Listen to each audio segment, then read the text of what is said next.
Hey everyone, welcome back to the AI in Action podcast. I'm your host, Mazor Kario, product design and AI expert, and the creator of the online leadership program, Unlocking the Power of Generative AI. And today, we're tackling a critical challenge for many startups, founder conflicts and decision making. Joining us is Amit Mittelman, a successful entrepreneur, lawyer, and expert in resolving startup conflict. We'll be exploring how to prevent conflict, develop effective strategies for resolving a disagreement, and make tough decisions that set startup for a long-term success. Get ready for an insightful conversation filled with practical tips and expert advice. Hi, Amit. Hey, Adi, what's the very high expectations that you set up? Yeah, this first I'm sure that you will be in the same alignment with what we expect. And second, yeah, we want to make everyone engage, and I'm sure that afterwards they will say, okay, he delivered. So Okay, Amit awesome. Mittelman, solving conflicts for startups. And now we can start because this is very interesting because I think that in most cases when people talk about startups and they talk about the technology and they talk about VCs and all of that, they hardly speak about the emotional collaboration relationship aspect of startups. Yeah, Yeah. and if I can say one more thing, I think even the most avid, enthusiastic supporters of AI, even the guys that those that are like AI is going to replace everybody in 10 years, the dealing with emotions and with ego and with human conflict is maybe the one thing that AI is the most further away from solving. Like is the one thing that AI has the longest way to go before it Yeah. can actually create value. So I think it's a I very totally important. agree. It's like Yeah. when we're thinking about Sam Altman and what's going on with his startup, then they started to throw the founder set aside, and the board said that he should go, and then everybody said he should Yeah. be back, and then everybody resigned. And of course, if they cannot solve it, so I think that nobody can Yeah, within the exactly. AI aspect. So, what is the most common causes for founders' conflict in startups? I think everybody that ever worked in a team knows that the most basic, at the heart of everything, there's ego. And I want to say something. Ego is not, maybe if most of the listeners are Israelis, the phrase saying ego has kind of a negative association. When kids play football and one kid say to the other, you're egoistic, it means that you don't pass the ball. But in life, when you're, part of being an adult is understanding that ego is not a bad thing. Ego is one of the most important drives that makes people excel, that make people work hard. Ego is a great thing that is a very important drive for many, many people. And you know what? Some of the best entrepreneurs I know have the biggest ego. That's great. But it's also a source of conflicts, because if I want to feel that I make decisions, or I want other people to know that I make decisions, if I want to have something done my way, to have the company prioritize something that is important for me, those are the things that make people disagree. Eventually, in so many cases, you see that it's not the strategic thing that made people disagree. It's not the one strategic decision of choosing if to do a small seed round or a huge seed round. The important things, it's not those. Eventually, it's the small things that are the story that we tell ourselves about ourselves that make people disagree. So I don't know if I mentioned, but you're a two-time successful Yeah, entrepreneur, we and haven't talked after about my exit, experience, but we didn't say that, but just could you tell us from your experience as a successful entrepreneur, after two exits, it's like you have this stamp of success. What do you think you learned over the way? So if I yeah. met Amit before these two startups and today, how smarter, more smart you are right now? Yeah, oof. I hope I'm much, much smarter, because I was young and quite stupid. But yeah, I had two companies with the same co-founder. And the second company, we had a third co-founder, was the CTO. And I think that the number one lesson is that the in Hebrew say, can I use a phrase in Hebrew? Sure. To separate ikar and tafel. Yeah. The number Yeah. one thing is to separate what's what's strategic and Yeah, important the most from important. Yeah. what's not. Yeah.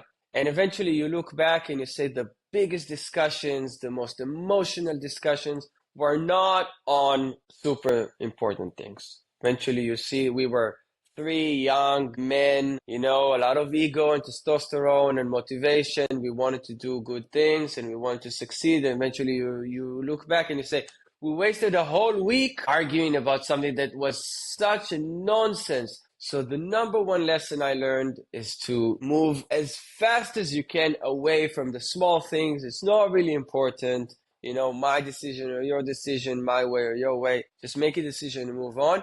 And then try to focus on the big things. Yeah, but it's like, as I see it, it's like sometimes when you're young and you don't have the experience, you don't even know what is the most important thing. Because you say, okay, this is something that might lead to a bigger influence than it really does. And when you're more experienced and more relaxed and focused, you could know that this is a big thing or not. Yeah, I would, you know what? I would do two buckets.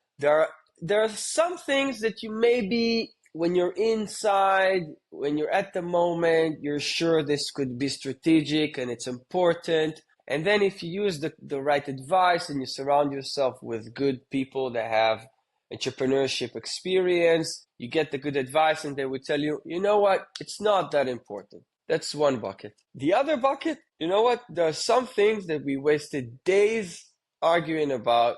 And even at the moment, I think we knew they are not strategic. But this is the magic of youth, You're inside something and you're at the moment and you're sure that if you don't convince the other person that he needs to sign that email, nothing would go right. So there are two buckets. There's something that even at the moment, if you stop for 1 second, you're like, hey, that's not really important. Yeah. But that would lead me to the second thing that I think is very important for first-time entrepreneurs is to get the right advice, to get someone with meaningful, successful entrepreneurship experience around them. We were lucky after more than maybe 2 years of doing all the possible mistakes. We were lucky to meet a few angels that invested in our company and were very, very beneficial for our success. Very important for our success. Yeah. And what do you think they gave you in the aspect of, like, first it could be connections, it could be their knowledge of the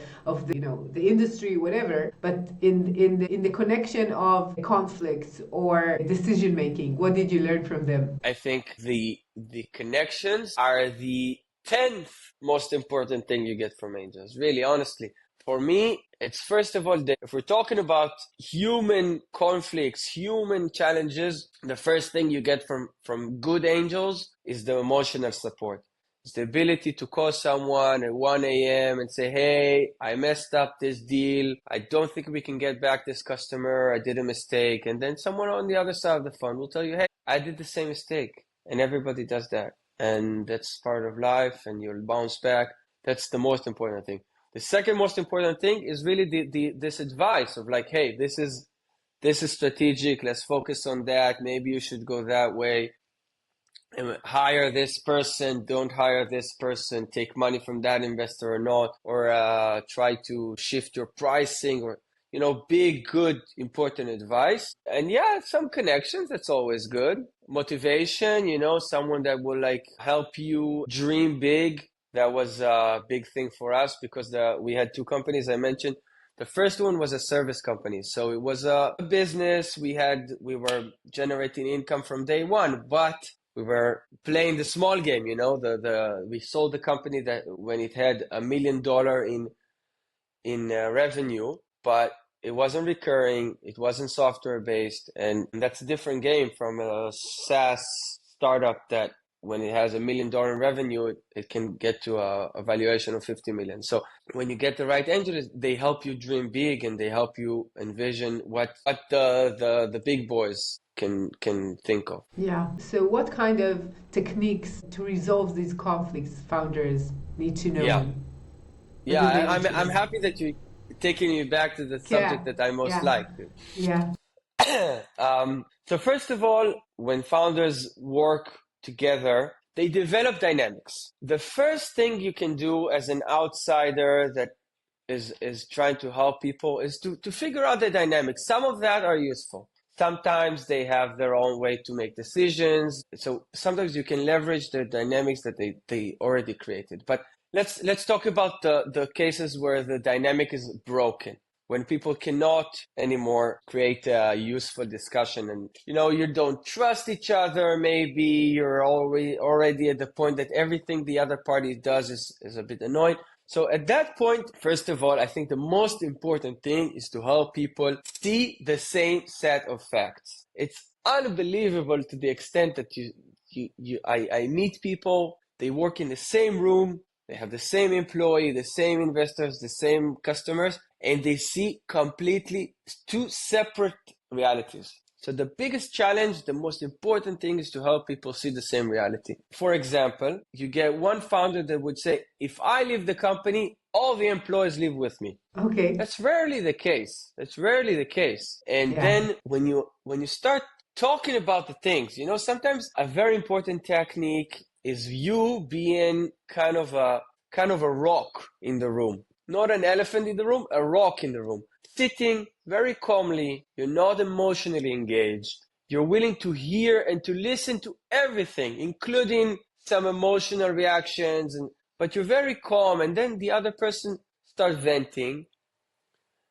Hey, if I'm going to leave the company, all the employees are going to live with me. And then you're like, okay, that sounds like very, very important for us to understand. Let's think about it.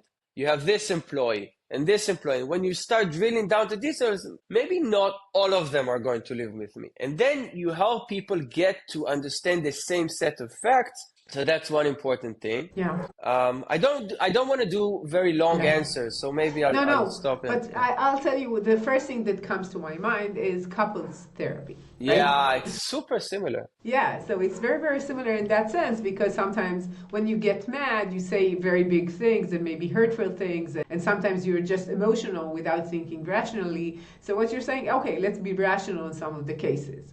Yeah. But there is something else, because in couples, they have the option that one would go to the gym, the other one would go to work, and they don't have to do everything each day all the time together. In the case of founders and in the case of startup, first you need to be fast. Second, you need to make a decision each minute, more or less. So you have to collaborate. So you don't have lots of options in that case. Yeah. So you're coming to a situation that is already heated, and they don't have time to, okay, let's go and relax a bit, and I'll go with my friends, you go with yours. I'll try to refer to that, but I want to first, you mentioned fast, and I want to say something. This is the most unbelievable, upsetting, terrible thing about mainstream solutions when I hear founders that try to work with their lawyer to resolve their conflict, or try to go to, the traditional founder coaches and stuff like that. And I listen to people talking about a process of 6 months, a year, not even mentioning if you're going to court that can take 2 years. And when I talk to founders, I said the most important thing, the number one thing, the goal of this meeting is for you to get back to work. You're not here. It's not similarly to couple therapy. The goal is not to be together. The goal is for the company to succeed, whether you're together or not. The goal is for the company. This is a for-profit company, right? The goal is to make profit. So the goal is for you to finish this thing amicably and get back to work. Maybe together, maybe separately, maybe change positions, maybe shift the roles and responsibilities, but the goal is to get back to making profit. So when I listen to people talking about the process of 6 months, it drives me crazy. My head explodes. I think the most important thing is to do it fast. Yeah, and I think this is very different than in general seeing a process. In a process, you're saying, okay, we're going to understand what are the decisions, and maybe you would think about what is each one's responsibilities, and then maybe you would bring someone in to be part of whatever, and it's like a process. And when you're thinking about startups, they don't have the ability, or they don't have the privilege, actually, of doing these kinds of processes. Exactly. But they do have the privilege to work intensively. And when I meet founders and we try to work, if it's a crisis, You do it every day for 2 weeks and you're back to work, you know? Yeah, And I that's forgot to mention one more thing, that you're a lawyer too. So you have, yeah.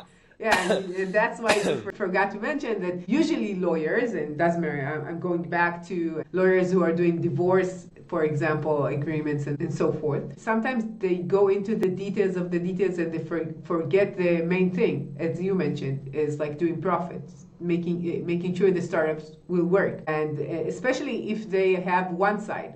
So if I'm working only with the husband or only with one of the founders, I always agree to what he's saying and taking care only for his side. And when you're working with founders, the side of the company and the best side for what's going on for the business is not the same of each one of them differently. Exactly.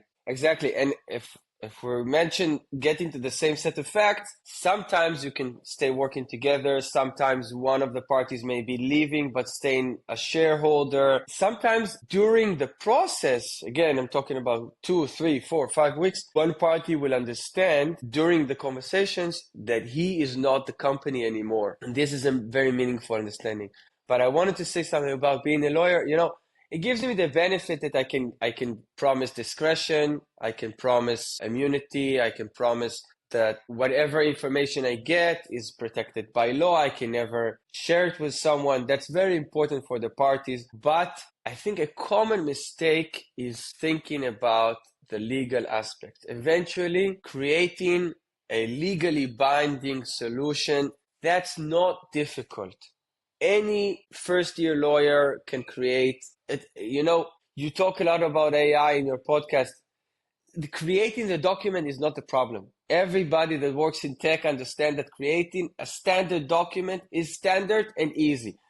Yeah. The challenge is getting to a solution that everybody can live with. My goal is for people to leave my conversation, leave the process, and when I know that if they cross each other in the street, they don't cross to the other side. They shake hands and they're happy and they can live, they can sleep well at night. That's the goal for me, you know? Yeah, yeah. You know, it's going back to the couples therapy. That's what's on my mind. You know, I listen a lot to Esther Perel. You know Esther Perel? Yeah. You know, like, and one thing that comes to my mind is maybe some founders are not really aware of the challenges ahead in many cases. And it's like to create a prenup agreement, you have founders agreement from the beginning. And sometimes the expectations from a founder agreement is that we will collaborate, work together, everything would be fine, and then we'll make more money as we go, right? And I think that most founders are not aware of what could be done on the way, what could be a challenge. What would you tell them? Like, should they expect in order to prevent the problem afterwards? Yeah, so I think that's a very important, it's very useful to always compare to couples therapy. In a romantic relationship, you can expect that at the beginning, there's a lot of maybe physical attraction, romance that helps us overcome, you know, something annoying that the other party did. And you can expect that when you create a mutual shared life, there will be a form of intimacy and love that will develop and help you realize that maybe the other party snores at night, but you still love them. Right. In a business relationship, it's very different.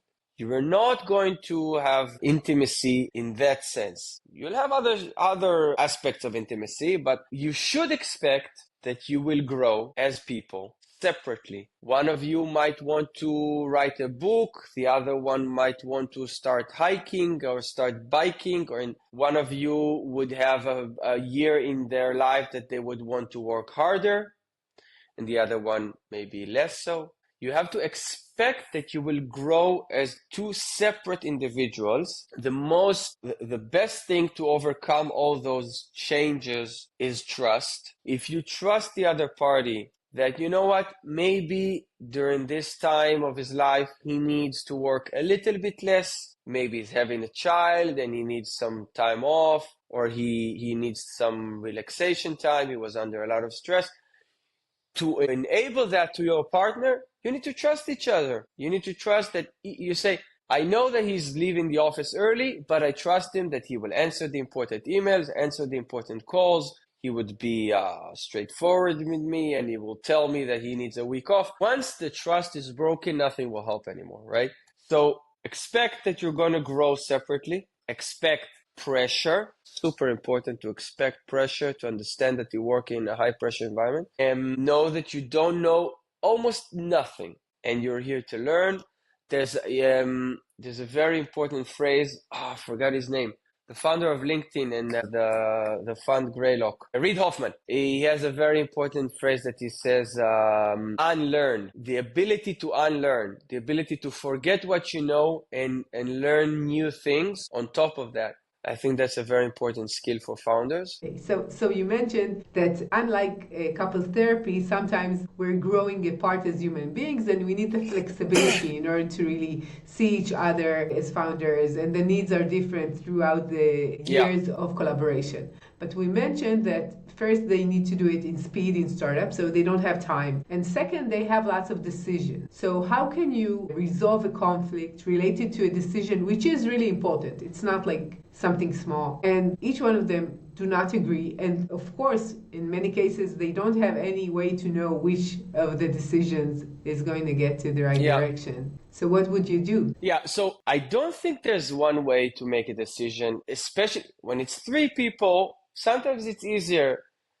in a three-way conversation when two people kind of tend to one decision and the third has a different opinion. It's very natural for three people to understand that two versus one, you go one way. I'll refer to challenges in a second. That's the basics. The default is two versus one goes one way, right? In a two-people team, it's more difficult sometimes. It's very natural to take the other position when someone says, hey, we should try to maybe change the pricing, and the other party says, no, I like the current pricing. You don't have data, you don't know what to base your decision on. Sure. Every one of the two is very convinced of his instinct. It's very difficult. So one way that you can use is, again, we mentioned angel investors. That's a very good way to use a trusted advisor, let's call it. Another way is trying. When you understand that a decision is not irreversible, you can try changing your pricing once, twice, three times. The best companies in the world do it. Again, when you're a young founder, it maybe seem very critical and you're like, oh my God, if we do change our price tomorrow, we can never change them again. That's rarely the case, So when you understand a decision is not irreversible, that makes everything more simple. So maybe you can try. Another very useful tactic is to say, listen, I'm going to assume that your instinct is right. Let's try to play the game of we made the decision the way you want it. What can go wrong? What can go right? If we find something that is a game changer, for the better or for the good, if your decision goes through and something goes very right, is this amazing? Okay, that's a good argument. If you go with your decision and something goes very badly and that kills us, that's a very important argument to consider. So playing the game of, okay, I'm with you. Let's see how this goes. Let's try to imagine the good and the bad scenarios. That's a very good tactic to use. But I want to say something. Never think that we can never be robots. Again, I started with ego. I'll always go back to that.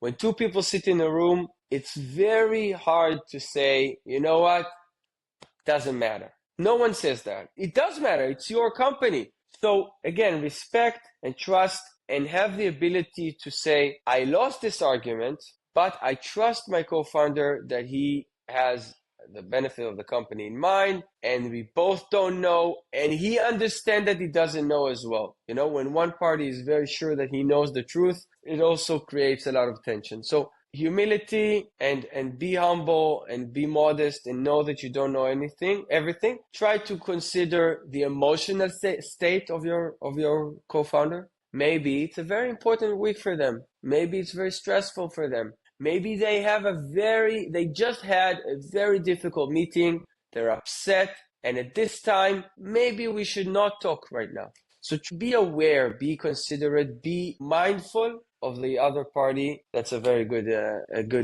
mind. It sounds like going back to couple therapy. I know, it's like that's what comes No, to my mind. it's a good metaphor. It's the best But metaphor. in couples therapy, usually, it's not always, there is a woman involved. In founders, okay, usually, not always, it's two men. Okay, that's the case. That's the common case. It's not the desired situation, but that's the common case. But that's the most common case, yeah. Right? So, and what you're saying is like, think about the emotional state, be flexible, empathic to the situation of the other, consider that you might be wrong. All of these things are not common for men in general, for surely not for entrepreneurs, right? Yeah. So they need to be a very specific kind of man to take the chance of being an entrepreneur, right? You know what? I haven't shared any personal story. I want to share a personal story about a huge mistake I made, specifically on what you just mentioned. When we started the second company, I said we were 3 co-founders and we had a bank account to the name of the company. Traditionally, to issue a credit card is on the name. It's to the name of a specific person, even if it's on the account of the company, right? Sure. And we had 2 credit cards, one to my name and one to the name of one of my co-founders. And we were 3. So there was one co-founder who did not have a credit card to their name.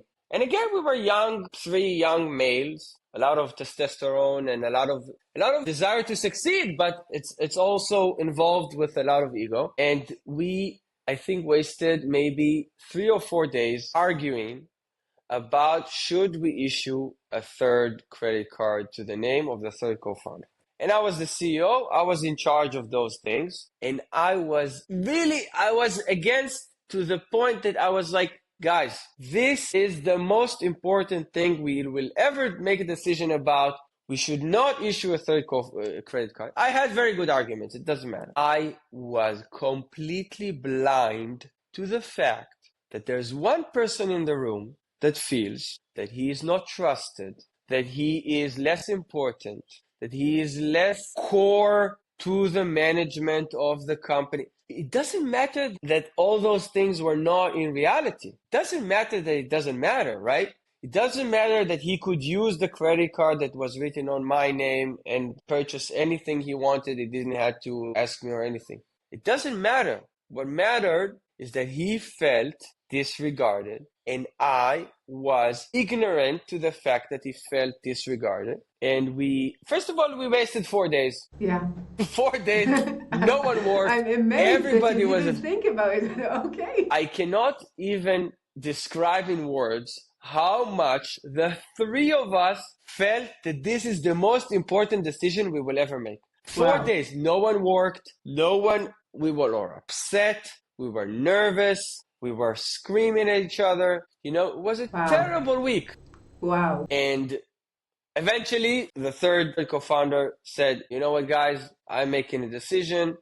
We're issuing the 3rd credit card. We did it. Nothing bad happened, of course. So I'm telling this story specifically because it was my mistake. I don't like to talk about other people's mistake. I prefer to talk about my mistake. It was a huge blind spot for me. The lesson I'm taking from this is always, if you're many men are like me, naturally, as you mentioned in the classic heterosexual partnership, the man would be less mindful of the other party's feelings. So I'm really classic in that sense. I never consider instinctively the emotions of the other party. So what I learned from this, and if this could be maybe a good advice to people that are like me, the same way that you keep 10% of your mind to the well-being of your employees, 10% of your mind to the personal relationship with the investor, 10% of your mind to maybe creating a piggy bank for a catastrophe,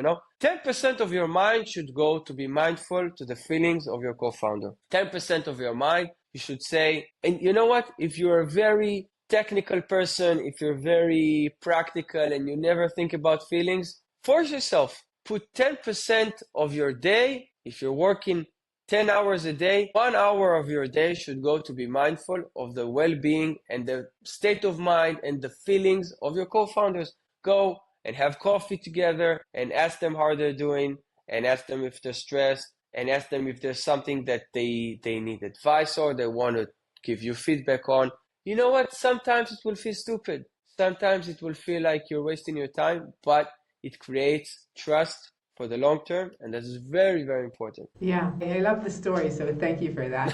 I should A write few, about it, you know? yeah, sure, you should. Like 2 years back, I had a presentation, and the talk was about traits, characteristics, personal traits of entrepreneurs. And in order for them to be successful and to be unique, and most people are not entrepreneurs, most people would decide to be an employee, and maybe they will start a small business, but surely not a startup. And in order to be that person, to create a startup and to go through all the ups and downs of a startup, you need a set of qualities, right? And sometimes there are very big qualities, keeping motivated when things are tough, right? For example. On the other side, in order to do so, you need to be very focused and to see something very narrow, which is, this is my goal, I'm gonna get it, it doesn't matter, everything aside, this is what I want to reach. And people who have this capacity, in many cases,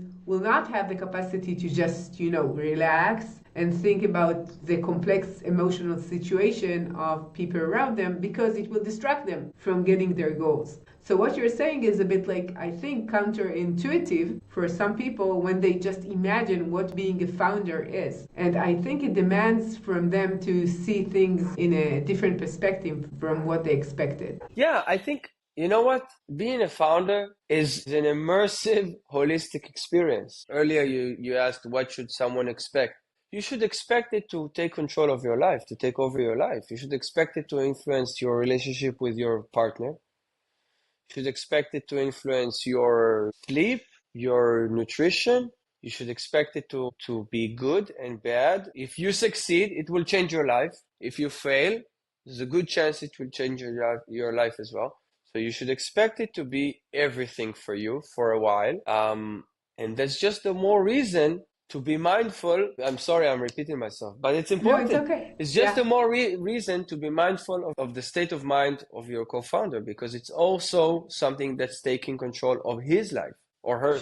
Sure. It's tough. It's tough to be. Yeah. And I think that Elon Musk mentioned that it's like eating glass, right? Did you hear that he said? Yeah. And he said he would not suggest this kind of life to anyone, being Elon Musk. This is what he mentioned. What factors determine startup survival after founders' conflict? I think the time that was spent on not working, the speed, if you manage to arrive at a peaceful solution fast, that's a huge benefit, a huge advantage, a huge bump to your chances to survive for the company. And it doesn't matter. Sometimes the one founder will leave. Maybe they will all stay together. Maybe, again, I said the very common solution is for one founder to leave and remain a shareholder. If you do it fast, because if you wasted 2-3 months not working, that's already a death blow. That's the most important factor. Yeah, I think. I see.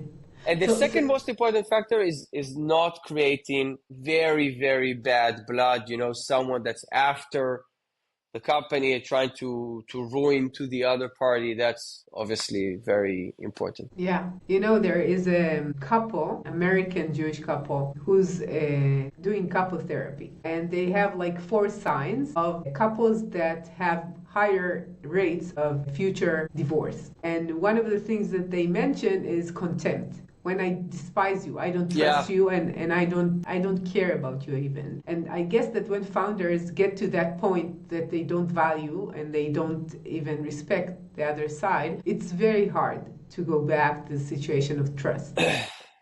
If you got to that point, then again, if you got to that point where the trust is broken and you despise the other person, the most important thing is to solve it fast. One party would have to leave for sure. You cannot fix that. Do it as fast as you can and try to arrive at a solution where the parties are at least not hating each other anymore. If you're not at that point, if you were smart enough to try to solve your situation before it gets to that point, then maybe you can stay working together. And I had many, many cases that people remained working together. Maybe they changed their dynamics, maybe they changed roles, maybe one party had to take some time off or something. But if the trust is broken, solve it as fast as you can, separate. And in a romantic relationship, there is more, I think, the number of possibilities greater. Why? I don't know. It's just my sense. I don't do family mediation. I never No, I'm just did. thinking that it's like But it's the same amount of possibilities, yeah, like staying together for good or for bad, or divorcing, separating. Like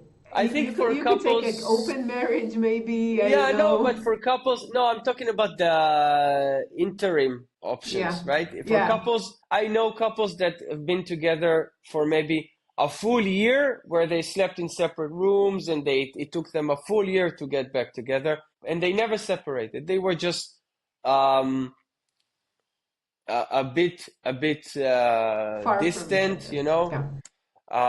Two co-founders, I don't think that's possible to work for a full year in an in Uh-huh. between situation.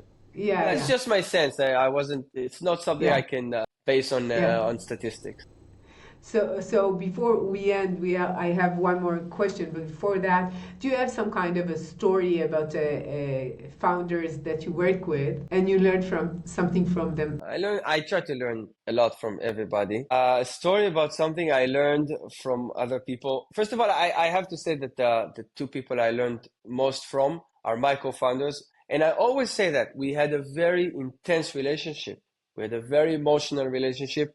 And it taught me a lot about dealing with conflicts. We had many, many conflicts. It was not a smooth relationship by any mean. I learned a lot from them. So that's always when people ask me about learning, fighting with someone, getting angry at someone. It doesn't mean that you can't learn from them. Sure. I think that there was two founders that I worked with that they had a kind of tease between them, and that tease they used it to never give up, because they say, if I'm not going to give up, so he can tell me that I gave up. And at the good times, in the good periods, it's very optimistic. I'm not going to give up, so I don't let him down. I'm not going to give up, so because I want to support him, I want to help him. And in the bad times, it's the other way around. I'm not going to give up because I won't let him see me give up. That's a very interesting dynamic. It creates a lot of motivation. It's very delicate. Sometimes Yeah. it doesn't work that well. But we're talking about in this conversation a lot about dynamics. Every two people have their own dynamic. You can never judge. It's not that one relationship is better than the other. Yeah, yeah, it depends on the parties. Yeah. Yeah, I thought that you would mention something related to humor. I think that talking about men are very good at humor and solving conflicts with humor. It's a very interesting thought. I don't think, I'm trying to think of the best founders I know. None of them have a very good, none of them is Really? very funny. Some of them have very good humor and they can laugh and they can understand humor, but none of them is very No, funny. I don't know. no, I meant the humor between founders. Like what you mentioned is Yeah, like, yeah, I can yeah, see that he's wrong, but I'm laughing about it. Like it's a way to slick things in order not to go into the corners, right? Because it's like, yeah, it's not that important. That's what I interesting. would think. You know But what? maybe I'm wrong. It's the first time I think about humor in this context. I would say that from my experience, co-founders are less using humor less than the average person. Really? Wow. My sense. Wow. Well, You so know I'm what? sure that you're right. When I'm thinking about the founders that I work with, of course, I think that even almost all of them are men. Yeah, They need to be very focused. So when you're focused, and you need to be very driven and focused and motivated and everything. And when you're too focused, you yeah, cannot have any humor, because yeah. humor is something very open-minded, and it's like and you don't look serious when you're Exactly. There's a sense of self-importance that comes with when you run a company. You have to think that you're very important. Why would this someone give me his money? Because I'm very important. And that kind of contradicts humor. For humor, you need to have some kind of self-awareness. I'm not that important to make fun of myself. Yeah. Maybe it doesn't sit that well. It reminds me of Yoni Bloch. Yeah. I follow him. He's a very interesting Yeah, person. and he said that once he went to a VC and he talked about his speech, and he said something with the humor in the end. He said but don't trust me, I don't know, Yeah. something like that. And one of the investors came to him and he said, never say it. Like, it doesn't matter. Never say it because it's not funny. If you want to get my money, I want you to be serious. So I think maybe it's related to what you said Yeah, in that I think aspect. so. I agree with that sense. I think the good founders are very self-centered, some of them, most of them, and it doesn't work well with humor. Yeah. Unfortunately, but we have other Unfortunately. people that are funny. Of course, of course. Okay, so what's your number one tip for entrepreneurs? I gave so many tips. Now I have to, Yeah. I gave more tips than I used to. I think that try to focus and separate the important and the strategic from the not tactical small decision. Try to focus much energy on what's important and as less energy as you can on what's not strategic. Give up on a small decision. It doesn't matter. Most of the things you're talking about, you will not remember in a week, including fighting. If you're in a situation of disagreement, try to move on as fast as you can, and yeah, try to remember that your ego is a tool. It helps you in business, but it disrupts your relationships. So when you're inside a situation that is a human relationship, put your ego aside. Keep it for the sales pitches and for where it helps. Yeah. Thank you, Amit. And where could people hear more about you and your work? I have a newsletter that I write in Hebrew about conflicts and resolving conflicts. I write in English and on Medium, but if someone wants to stay in touch, you can on LinkedIn. You can see my newsletter and register. I would be happy. Sure. And thank you, Amit, for your time. It's been very interesting and It fun to was talk to great. you. Thank you so much. You had very good questions. I really had a good time. Thank you, Amit. And to all of you changemakers out there, thank you for joining us. I invite you to sign up to my new online leaders program, Unlocking the Power of Generative AI, designed to equip leaders with the skills to build successful generative AI products. And I'll see you next week with another innovative, insightful talk. See ya. Bye.